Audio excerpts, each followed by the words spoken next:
నమస్తే, welcome to సత్యాగ్రహి. నేను శివాని. సాధారణంగా ఎవరైనా సామాన్యుడు కనపడకపోతే పోలీసులు ఊరు వాడ కాలిస్తారు. కానీ ఇక్కడ సీన్ రివర్స్.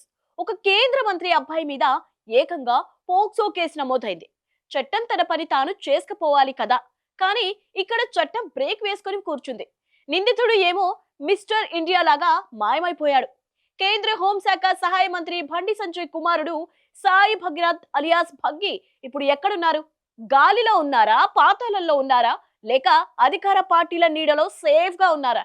అసలు ఈ కేసును నీరుగార్చేందుకు జరుగుతున్న స్కెచ్ ఏంటి? పోలీసుల అతి తెలివి వెనుక ఉన్న అసలు మాస్టర్ మైండ్ ఎవరు? ఒక్క నిమిషం ఆలోచించండి. సెల్ ఫోన్ సిగ్నల్ ఆధారంగా అడవుల్లో ఉన్న దొంగలను, విదేశాల్లో ఉన్న నేరగాళ్లను పట్టుకునే మన నంబర్ 1 పోలీసులు ఒక కేంద్ర మంత్రి కొడుకు అడ్రస్ కనుక్కోలేకపోతున్నారంటే మీరు నమ్ముతారా? Social media మాయమవును. కేసు నమోదు కాగానే భగీరథ్ సోషల్ మీడియా అకౌంట్స్ అన్ని మాయమైపోయాయి. స్విచ్ ఆఫ్ నాటకం. ఆదివారం ఉదయం నుంచే భగీరథ్ ఫోన్ కలవడం లేదని నాటకం ఆడుతున్నారు. పోలీసుల వర్షన్ ఏమిటంటే, ఆయన ఎక్కడున్నాడో మాకు తెలియదు బాబోయ్ అని పోలీసులు చేతులెత్తేయడం ఈ శతాబ్దపు అతిపెద్ద జోక్ అయ్యా పోలీసులు.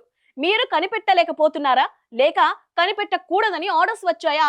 ఒక పక్క తండ్రి బండి సంజయ్ ప్రధాని సభలో హుషారుగా ప్రసంగాలు దంచుకొడుతున్నారు. కొడుకు కనిపించడం లేదని కనీసం కంగారు పట్టలేదు, కంప్లైంట్ ఇవ్వడం లేదు. అంటే అర్థమేంటి? కొడుకు ఎక్కడున్నాడో తండ్రికి తెలుసు, పోలీసులకు బాగా తెలుసు, కానీ ప్రజలకే తెలియకూడదు. ఇక్కడ అసలైన ట్విస్ట్ ఏంటంటే, తెలంగాణలో ఉన్నది కాంగ్రెస్ ప్రభుత్వం. ప్రతిపక్షంలో ఉన్న బీజేపీ నేత కొడుకు మీద కేసుంటే కాంగ్రెస్ వాళ్ళు ఊరుకుంటారా? రచ్చ చేయాలి కదా. కానీ ఇక్కడ సీన్ రివర్స్. బాయి బాయి అన్నట్టుగా ఇరు పార్టీల నేతలు మౌనవ్రతం పట్టారు. ఇంత జరుగుతున్నా మహిళా మంత్రులు ఎక్కడ? మహిళా భద్రత గురించి స్టేజ్ల మీద మైకులు విరగొట్టే మంత్రులు ఇప్పుడు ఏమయ్యారు? మైనర్ బాలికపై అఘాయిత్యం జరిగితే కనీసం ఒక్క ట్వీట్ లేదేంటి? మొన్నటి వరకు బండి సంజయ్ ని తిట్టిన కాంగ్రెస్ సోషల్ మీడియా టీం ఇప్పుడు ఆయనకు మద్దతుగా పోస్టులు పెడుతోంది. అప్పో, ఎంతటి అద్భుతమైన మార్పు! నిన్నటి వరకు ఒకరినొకరు తిట్టుకున్న వీళ్ళంతా ఇప్పుడు బీఆర్ఎస్ ని తిట్టడానికి మాత్రం ఒకటైపోతున్నారు. దీన్ని అంటారు రాజకీయ అవసరాల కోసం పసిపిల్లల న్యాయాన్ని తాకట్టు పెట్టడం అంటే. ఇక పోలీసుల ఇన్వెస్టిగేషన్ గురించి ఎంత తక్కువ చెప్పుకుంటే అంత మంచిదే.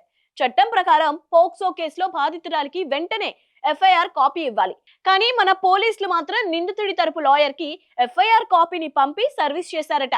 బాధితురాలు తనపై జరిగిన దారుణాన్ని వివరించిన శిక్ష తక్కువ పడేలా సెక్షన్లను మార్చి రాశారని ఆరోపణలు వస్తున్నాయి. పోక్సోలో సెక్షన్ 5(6) కింద కేసు పెడితే 20 ఏళ్ల జైలు శిక్ష పడుతుంది. కానీ అవేమీ లేకుండా జాగ్రత్త పడ్డారట.